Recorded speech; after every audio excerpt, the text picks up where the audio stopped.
few people take their phone upgrades as seriously as those who are spending over $1,000 on their next phone. And that's why I've been testing both of these phones from Apple and Samsung to see who stands tallest in this battle of the flagship big phones.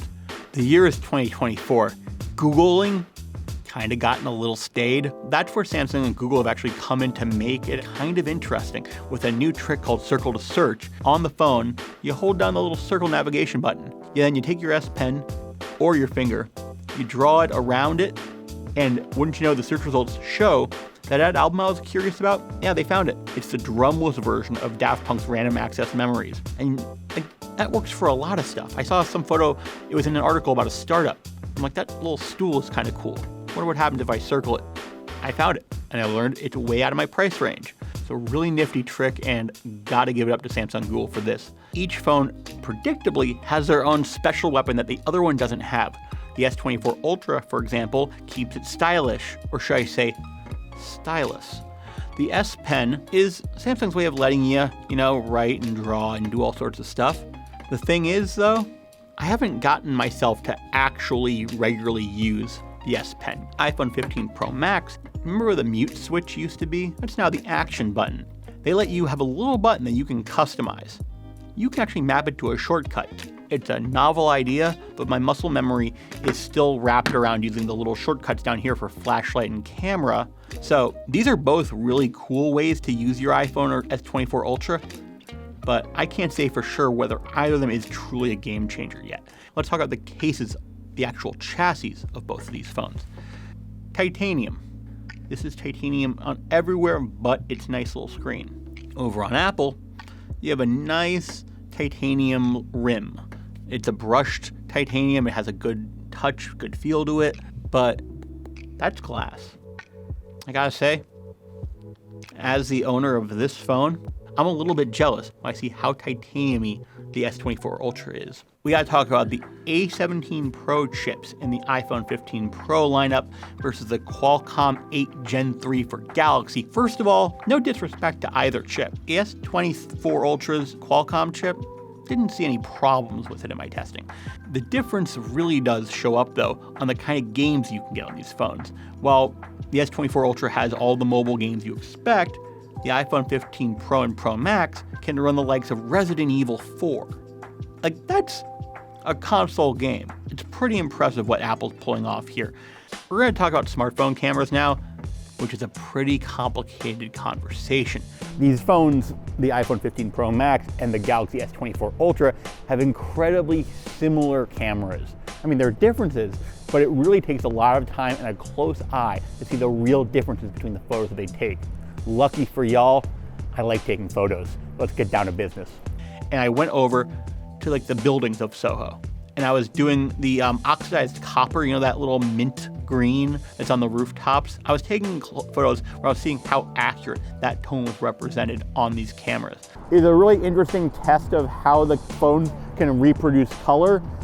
And the iPhone, those cameras actually did the better job. Just looked more correct, To ratchet up the difficulty higher, I compared the 5x telephoto zooms. And you look across the street, you can see some leafy plants, a lamp, and an exit sign. So bring up the camera app. We're gonna break out the 5x zoom on this bad boy. And to try to make this as verified as possible, I stand in the same place. I barely do anything to change how I'm doing. Nobody needs to be looking inside strangers' windows. Not what we're doing here. He's a peeping Tom. But here, the S24 Ultra won. Its photo was a little less noisy and a little more crisp than the iPhone's. Tired of the cold outside, I went back in, cooked up a chicken and cauliflower sheet pan dish with noodles. Took some photos with each phone. And the iPhone 15 Pro Max won that round because the floret tops of the cauliflower heads looked a little crisper. Lastly, to put some nature in this urban jungle, I took some photos, close-ups of one of my cacti. The S24 Ultra shots looked a little crisper, a little more detailed. Overall, the camera round goes to Apple. It's not the hugest difference. It's not selling anybody on this phone. One of the reasons why I'm going to buy a bigger phone over a smaller phone is because a bigger phone gets you a bigger battery and hopefully better battery life. I spent a day or so at work with each phone. How much battery life they burn over an average day. The S24 Ultra was at 60% by the end of the testing session. The iPhone battery was down to 42%. I gotta give it to Samsung. They make the bigger phone, it has a slightly bigger battery, and in our testing, it's got the better battery life. In testing these two screens though, I gotta say there wasn't a huge lot of difference between them. Samsung, as it always does, kind of likes to err on oversaturated colors, while Apple goes a little bit more towards natural accuracy. And it's kind of a question of what do you rather want? Something that's pleasing or something that's more correct? I mean, the S24 is a little sharper, but probably not perceptible to most. And they both go up to 120 hertz for refresh rates. And they both got Corning Gorilla protection for their glass. These displays are both great. Samsung's other weapon is Galaxy AI. And in my experience, it's a mixed bag. One time, where it actually was pretty neat, I took a selfie. There's a stack of books and some cords behind my head. So I circled this little portion up here. Then hit the erase button and voila, that corner is now clear.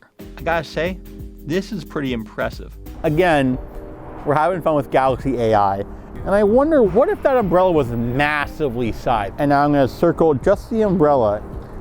Now I pop that open. I mean, Marvel's special effects aren't that great either, so who's judging Samsung that hard? There's some really odd stuff about the text generative AI. I asked it to make different versions of "You and I are having a divorce," and it flat out refused and said that was not really something it was okay with doing. I'm like, I'm the human, you're the robot. I'm not asking you to do something malicious. Just help me out with breaking the bad news to somebody. We expect Apple to catch up on generative AI in the near future, but right now, Samsung's first attempt may not be perfect, but it does give you something that the iPhone doesn't.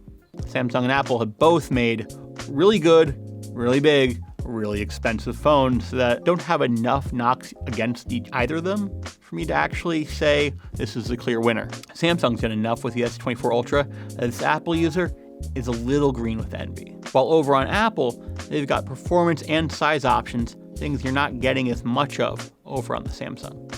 You can be confident with either of these. They're both good phones. In fact, they're great. Keep it tuned to CNN_, for the latest in tech and everything else.